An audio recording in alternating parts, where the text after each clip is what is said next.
তো দেখো আজকে আমি বানাবো বিয়েবাড়ি স্টাইলে পাবদা মাছের ঝাল।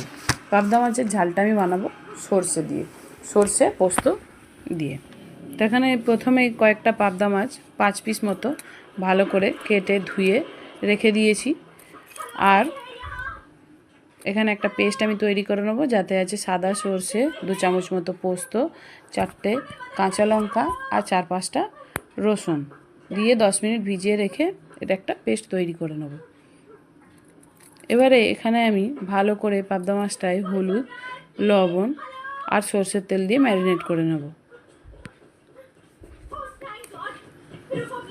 ম্যারিনেট করে নিয়ে কিছুক্ষণ রেখে আর এখানে আমি কড়াই বসিয়ে নিয়েছি, কড়াইতে তেল দিয়ে দেবো, দিয়ে মাছগুলোকে ভালো করে ভেজে নেব।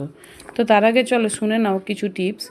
পাবদা মাছ খেলে পাবদা মাছে অনেক পরিমাণে প্রোটিন সমৃদ্ধ থাকে, পেশি গঠনে সহায়ক করে, আয়রন ক্যালসিয়াম পাওয়া যায়, হাড় ও দাঁতকে মজবুত রাখে, বাচ্চাদের জন্য খুব ভালো, শরীর বৃদ্ধির কাজে লাগে, আর বিভিন্ন রকমের রোগ প্রতিরোধ ক্ষমতা বাড়ায়।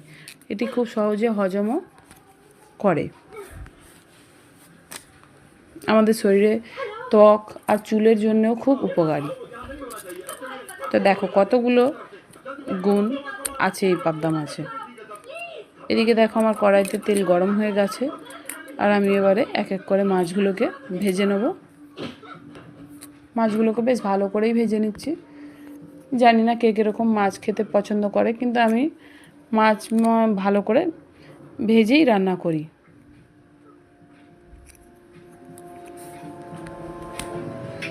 তো এখানে দেখো মাছগুলো ভালো করে ভাজা হয়ে গেছে। এবারে এক এক করে তুলে নিয়ে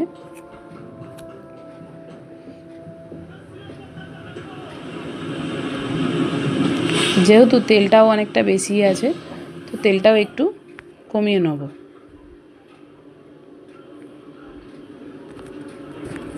এবারে আমি এখানে ফোড়ন হিসাবে ব্যবহার করে নিচ্ছি সামান্য পরিমাণ কালো জিরে, দিয়ে দেবো একটা মিডিয়াম সাইজের টমেটো কুচি, একটু ছোটো ছোটো করে কুচিয়ে রেখেছিলাম, দিয়ে একটু নাড়াচাড়া করে নিয়ে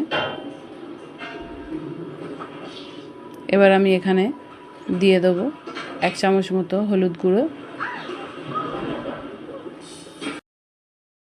1 চামচ লঙ্কার গুঁড়ো, স্বাদ মতো লবণ দিয়ে আবারও ভালো করে কষিয়ে নিচ্ছি। 2-3 মিনিট এইভাবে কষিয়ে নেওয়ার পরে এখানে আমি দিয়ে দেবো সামান্য পরিমাণ জল,